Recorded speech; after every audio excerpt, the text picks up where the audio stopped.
सोचिए, सत्ता हाथ से फिसल चुकी हो, कुर्सी छिन चुकी हो, लेकिन जुबान से जहर अब भी टपक रहा हो। यह कहानी है नेपाल के पूर्व प्रधानमंत्री केपी शर्मा ओली की, जो गद्दी जाने के बाद भी भारत पर निशाना साधने से बाज नहीं आ रहे।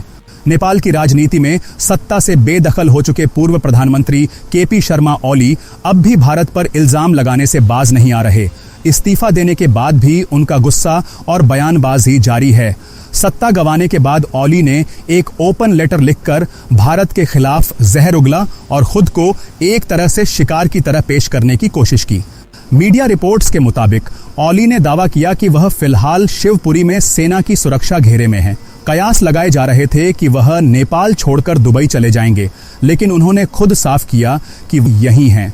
खास बात यह रही कि देश में हो रहे विरोध प्रदर्शनों और राजनीतिक उथल-पुथल के बीच भी उनका ध्यान बार बार भारत पर ही केंद्रित रहा।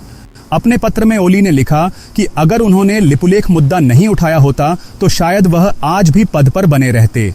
उन्होंने सीमा विवाद, लिपुलेख, काला पानी और लिम्पियाधुरा को नेपाल का हिस्सा बताते हुए भारत को कटघरे में खड़ा किया। यही नहीं, ओली ने युवाओं को संबोधित करते हुए कहा कि नेपाल में बड़े बदलाव की लड़ाई में भारत उनके खिलाफ खड़ा रहा। याद दिला दें कि ओली ने पहले भी विवादित बयान देते हुए दावा किया था कि भगवान श्री राम भारतीय नहीं बल्कि नेपाली थे।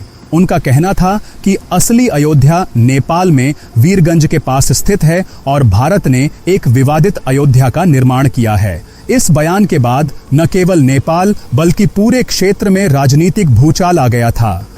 भारत विरोधी सुरों से घिरे ओली ने आगे यह भी कहा कि अयोध्या और भगवान राम पर दिए गए बयानों की वजह से उन्हें भारी राजनीतिक कीमत चुकानी पड़ी। उनका मानना है कि इन्हीं मुद्दों पर भारत को चुनौती देने के चलते नेपाल में उनके खिलाफ माहौल बनाया गया और उन्हें सत्ता गंवानी पड़ी।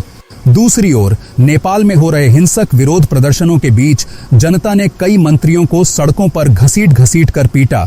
हालांकि ओली खुद सेना की सुरक्षा में बच निकले, लेकिन उनकी सरकार के नेताओं की हालत पूरे देश और दुनिया ने देखी।